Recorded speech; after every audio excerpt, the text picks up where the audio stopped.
예수님의 생일을 인사가 아니고 질문인데 기뻐하십니까?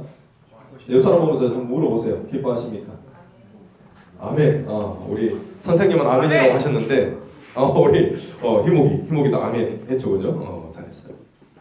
정말 예수님의 생일이 기뻐야 돼요. 자, 그러면 우리 한 가지 질문을 할 수가 있습니다.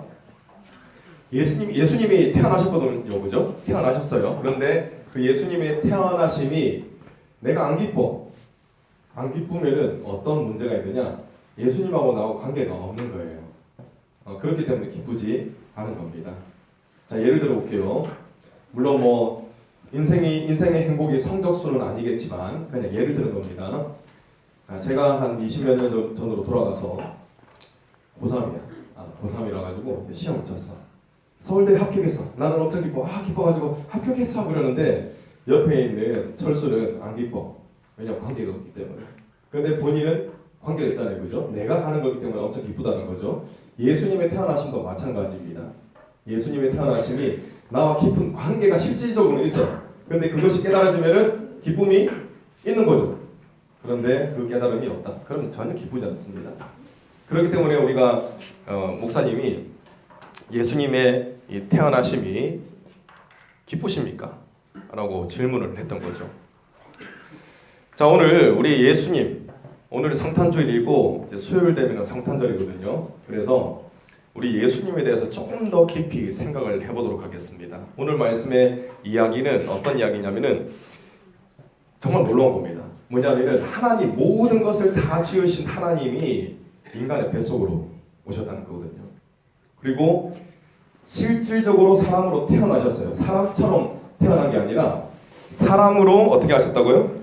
태어나셨다라는 겁니다. 그렇기 때문에 이게 굉장히 놀라운 사실입니다. 우리 선생님하고 우리 선생님 안집사님도 슈퍼맨 보셨죠, 그죠? 슈퍼맨. 그 밑에는 슈퍼맨 잘 모를 수도 있는데 요즘에 저스티스 리그 이때 나오는 슈퍼맨 말고 예전의 슈퍼맨을 이야기하는 겁니다. 정말로 슈퍼맨은 엄청난 능력을 가지고 있어요. 불을 끌 때도 한 가지 예를 들자면은 불이 났어요. 그러면은 날아갑니다. 날아가가지고 호수 앞에 가가지고 거대한 호수가 있어요. 그래가지고 불면은 호수 전체가 얼어버려요.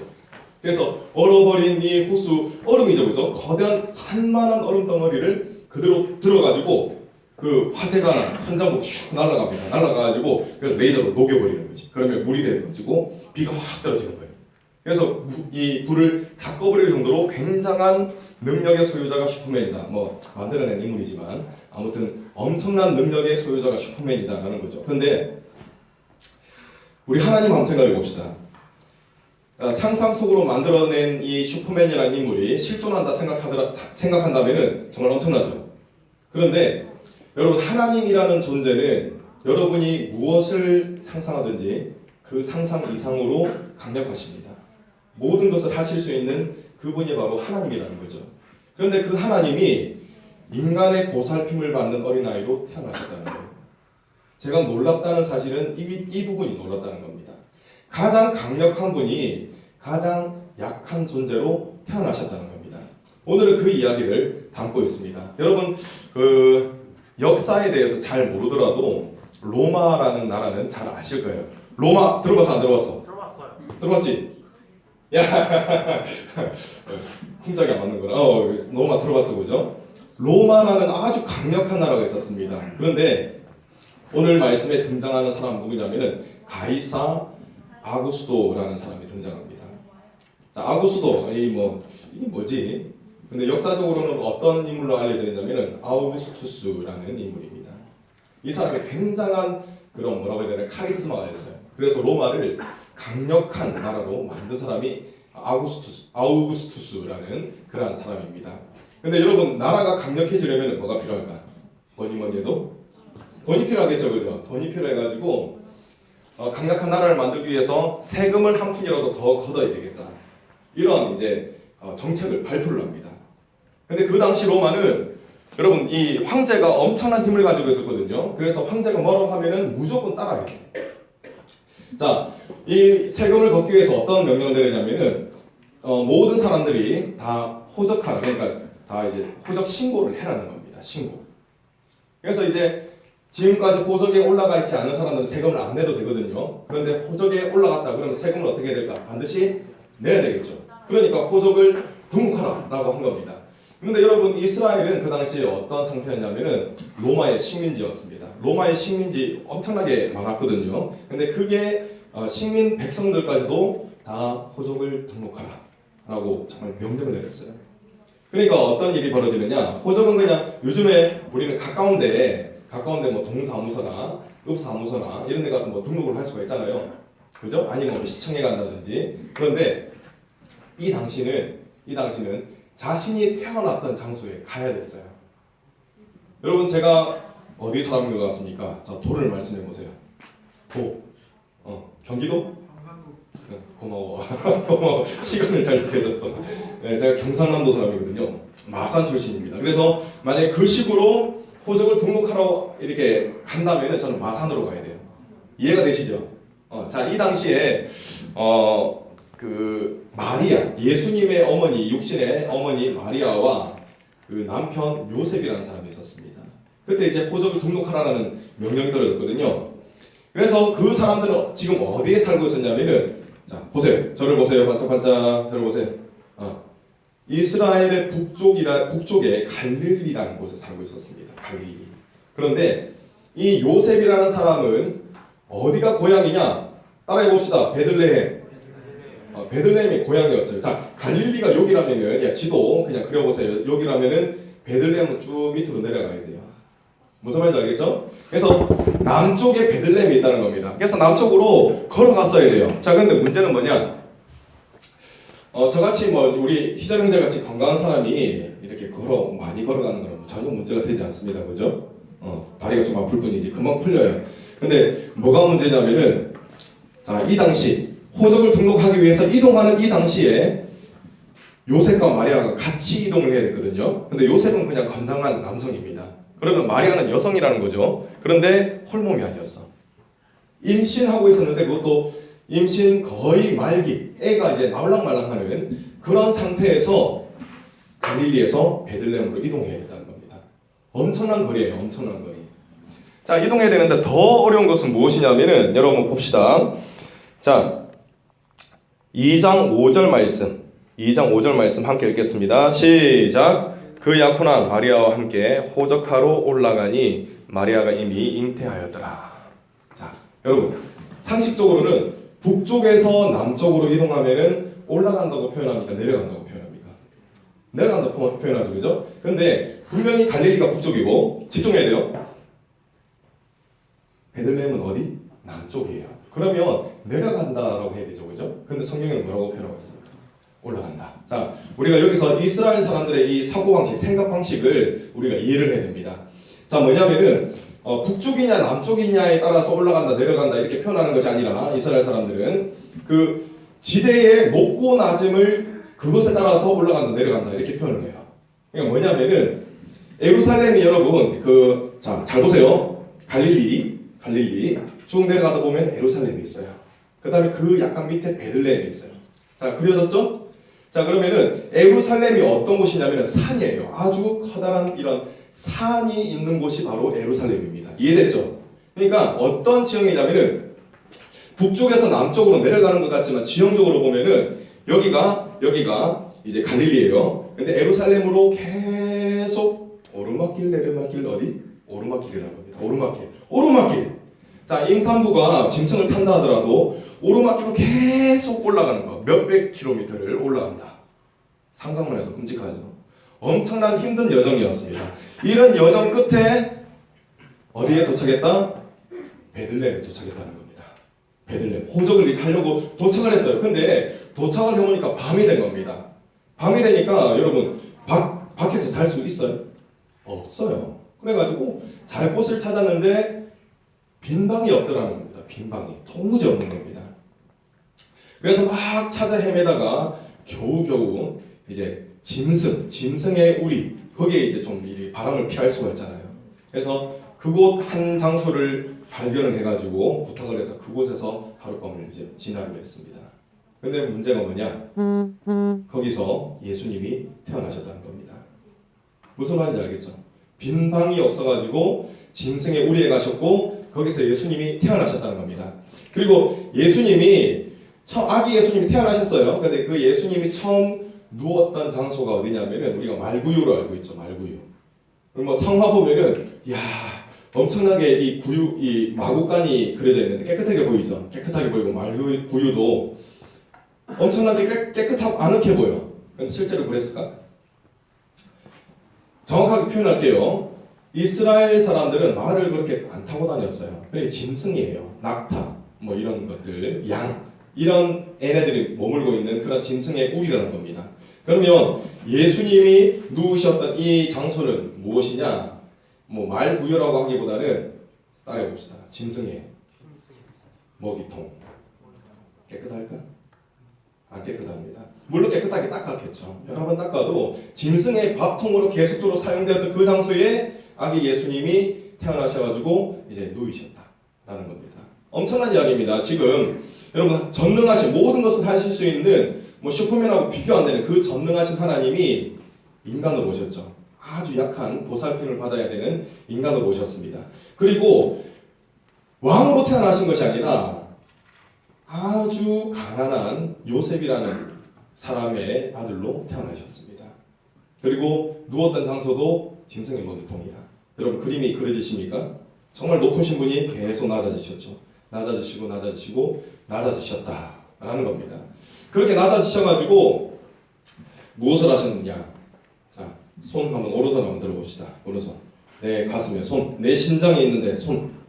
자, 바로 가슴에 손을 얹고 있는 여러분들을 위해서 예수님이 목숨을 주시기 위해서 오셨다는 겁니다.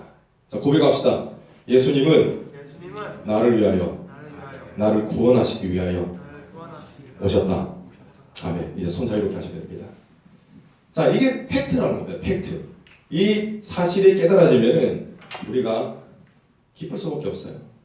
그런데 그것이 깨달아지지 않기 때문에 남일같이 여겨지기 때문에 우리에게 기쁨이 없다는 겁니다. 자, 한 가지 제가 선거에 많이 쓰여지는 그런 이제 시나리오인데 제가 그 이야기를 하나 이야기드리고 말씀드리고 마치겠습니다. 여러분 혹시 빈방이 있습니까? 라는 선곡 해봤습니까? 빈방이 있습니까? 라는 그런 선곡이 있습니다. 자, 이야기 지금 제가 말씀드리는 건 이야기입니다. 자, 어떤 교회에서 이제 크리스마스가 다가오니까 이제 성탄 축하 행사를 해야 되겠다. 우리 청년부하고 지금 학생부는 세상에서 가장 귀한 이야기 지금 하고 있죠, 그죠? 이것과 마찬가지로 빈방이 있습니까? 라는 제목의 선곡을 열심히 준비를 했어요. 자, 이때 많은 사람들이 우리 함께 하자. 이 학생부 회장이 우리 한 사람이라도 더 참여하자 해가지고 모든 사람들이 모든 이제 학생부 인원들이 참여를 했습니다. 그런데 거기에서 좀 말이 어눌한 친구가 있었어요. 철수한테는 미안한데 철수라고 할게요. 철수라는 친구가 말이 어눌했어요. 그래서 뭐래 해야 될 것 같은데 이런 식으로 말을 해요. 그러니까 이 친구가 막 소외를 당했어. 소외를 당했는데 그래도 이 회장이 뭐라고 선포했죠? 한 사람이라도 더 참여하자라고 했죠. 그래가지고 이 친구 철수라는 친구한테 어떤 역할을 맡겼냐면 대사가 거의 없는 그 역할을 맡겼어요. 그래서 무엇을 맡겼느냐? 베들레헴의 어느 여관의 주인 역할을 맡겼어요. 그래서 이 친구가 해야 될 대사는 뭐냐면은 자, 마리아하고 요셉이 빈방 있습니까? 라고 찾아오면은 빈방 없어요! 이렇게 하고 그냥 끝이야. 이 역할이야. 그래서 이 친구가 처음에는 역할을 맡았어요. 그러니까 너무 기쁜 거야. 그래서 대사는 빈방 없어요 이거예요. 이것을 굉장히 열심히 연습을 했어요. 그러니까 자기가 말을 더듬는다는 걸 알잖아요, 그죠? 그러니까 빈방 이렇게 하다가 안 더듬기 위해서 정말 이 피땀 어린 연습을 했다는 겁니다. 자, 그런데 이 친구가 이렇게 연습을 열심히 하다가 예수님을 인격적으로 만나버렸네. 여기서 이제 문제가 생기는 겁니다. 자, 이제 연습을 많이 했고 지금 연습 많이 했잖아요, 그죠? 우리들도 연습 많이 했는데 이 연습을 많이 하고 난 다음에 이제 실제 이제 행사가 열렸습니다. 자, 여기서 애들이 연습한 대로 정말 잘했어요. 와, 정말 이 배우 뺨칠 정도로 아주 잘했습니다. 근데 이제 드디어 이제 이 막바지에 이르러가지고 이 친구, 철수라는 친구가 대사를 할 때가 온 거예요. 근데 이 친구 표정이 이제 심상치 않아. 막 보는데 심상치 않아. 근데 이제 마리아하고 요셉이 막 와가지고 이 사람 저 사람한테 뭐 빈방 있습니까? 빈방 없어요. 막 이렇게 이야기를 듣고 이제 본인 차례가 왔습니다. 뭐라고 이야기해야 되죠? 원래는 빈방 없어요 라고 해야 돼요. 그런데 이 철수가 예수님을 인격적으로 만나버렸네. 그러니까 마음에 갈등이 생기는 겁니다. 그래서 얼굴이 막 벌개집니다. 그래서 눈물이 막 이렇게 막 글썽글썽해요. 자, 그런데 이제 드디어 왔습니다. 마리아와 요셉이 왔습니다. 빈방 있습니까? 처음에는 빈방 없어요 이렇게 했다가 이제 빈방 없어요라는 말을 들었으니까 돌아갈 거 아니에요, 그죠? 그런데 대사에 어떤 말을 해버렸어요. 자, 그 두 분 잠깐만요. 보니까 빈방이 있어요. 제가 잘못 생각했어요. 여러분, 빈방이 있으니까 제 방에 머무르세요. 이 대사에 대본에 있던 겁니까, 없던 겁니까? 없던 거예요. 그런데 이 철수는 대본에 없던 말을 해버린 겁니다.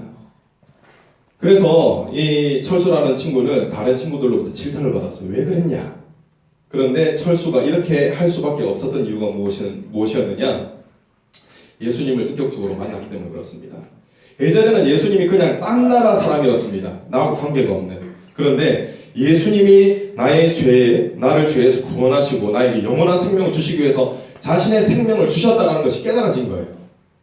연극을 연습하다 깨달아진 거예요. 그러니까 빈방 없습니다라는 이 대본대로의 말을 도무지 할 수가 없는 거예요. 그래가지고 이 친구가 빈방 있습니다. 제발 제 방에 머무르세요 라고 해가지고 연극을 망쳐버린 거예요. 여러분, 이 전체적인 이 이야기의 흐름이 이해가 되십니까? 자, 여러분, 제가 왜 이 말씀을 드리냐면은 팩트는 무엇이냐면은 예수님은 저와 여러분들의 구원을 위해서, 저와 여러분들을 살려주시기 위해서 생명을 주셨다는 것이 팩트입니다. 그것은 사실. 그런데 그 사실을 내가 받아들이느냐 받아들이지 않느냐, 받아들여서 예수님을 섬기면서 사느냐 아니면 예수님과 상관없는 사람으로 사느냐, 이 두 가지로 나눠지게 된다는 것입니다. 여러분은 어떤 삶을 살고 있습니까? 자, 만약에 여러분이 예수님을 인격적으로 만나가지고 예수님을 섬기는 그러한 삶을 살고 있다라고 한다면은 여러분들의 마음의 방에는 예수님께서 머무실 장소가 있다는 겁니다. 가장 중심에, 가장 나의 마음에 가장 좋은 장소에, 그 마음의 방에 예수님을 모시고 살아간다는 겁니다. 예를 들면 뭐냐면은, 여러분, 목사님 얼굴 보면 좀 이렇게 좀 다혈질처럼 생겼어요. 제가 사실은 원래 싸움 하는 거 좋아하고 그런 사람이었거든요. 그래서 처음에 목회자가 되라는 마음이 생겼을 때 하나님 잘못 보셨습니다. 저는 화날 때 이거를 날려야 돼요. 이런 사람이었어요. 그런데 그 상황, 이게 저의 기질입니다. 불의를 못 참고 하는 거. 근데 이 정의도 제 나름대로 정의겠죠. 아무튼 그게 저의 기질입니다. 그래서 누군가 저를 화나게 하면 제가 막 공격을 해야 돼요. 이게 저의 기질입니다. 근데 예수님을 인격적으로 만났다는 거예요. 그러니까 예수님을 저의 마음의 방으로 모셨다는 겁니다. 자, 예수님이 내 안에 계시니까 얘 기질처럼 막 폭발하려고 할 때 예수님께서 저를 다스리시는 겁니다. 그렇게 하면 안 된다. 요렇게. 여러분, 이해가 되십니까? 그런데 우리가 믿음 생활을 할 때 예수님을 계속 밖으로 내몰 때가 있습니다. 예수님, 제가 교회는 다니지만 이때만큼은 제 마음대로 하고 싶습니다. 예수님, 제 마음에 방이 없어요. 어떡하죠? 제 마음대로 할게요. 이게 혹시 저와 여러분들의 지금의 모습이 아닙니까? 여러분들이 예수님을 진짜 믿는다면은 내 감정이 어떠하든 내 상황이 어떠하든 내 마음의 방의 중심에 예수님을 모셔야 한다는 것입니다. 그래서 내가 여러 가지 선택할 수 있는 그런 갈등 상황, 그런 상황에 놓여 있을 때 이 생각을 해야 된다는 겁니다. 이때에 예수님이라면 어떻게 하실까? 예수님이라면 내가 어떤 행동을 하기를 원하실까? 이 생각을 하는 사람이, 그리고 이 생각을 하고 선택을 하는 사람이 마음에 누구를 모신 사람이라고요? 예수님을 모신 사람이라는 겁니다. 자, 저는 지금 여러분들의 상태를 대략은 알 수가 있습니다. 저도 마찬가지겠죠. 예수님 아닌 다른 것들이 많이 있을 겁니다. 우리 친구들 같은 경우는 많은 경우에 연예인들이 내 마음의 방에 막 드글드글 있을 거예요. 연예인들이 내 마음에서 춤을 출 거예요.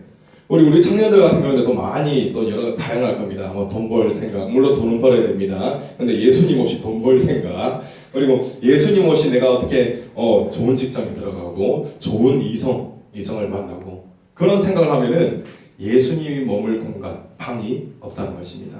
저는 여러분들에게 이것을 한 가지 도전하고 싶습니다. 내 마음에 예수님 아닌 다른 것들이 두글두글 한다면은 그것은 우상이다.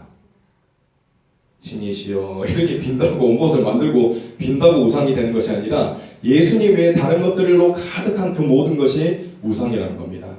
자, 여러분, 우리 예수님께 우리 특별히 이제 성탄절이 다가오고 있죠, 그죠? 오늘은 성탄주일입니다. 특별히 이 성탄주일을 맞이하여서 예수님께 나의 방을 되어드리는 저와 여러분 되기를 간절히 바랍니다. 그래서 항상 예수님이라면 어떻게 생각하실까? 예수님이라면 무엇을 원하실까? 이 생각을 항상 하면서 살아가는 우리 젊은이들, 우리 학생들 되기를 간절히 소망합니다. 기도하겠습니다.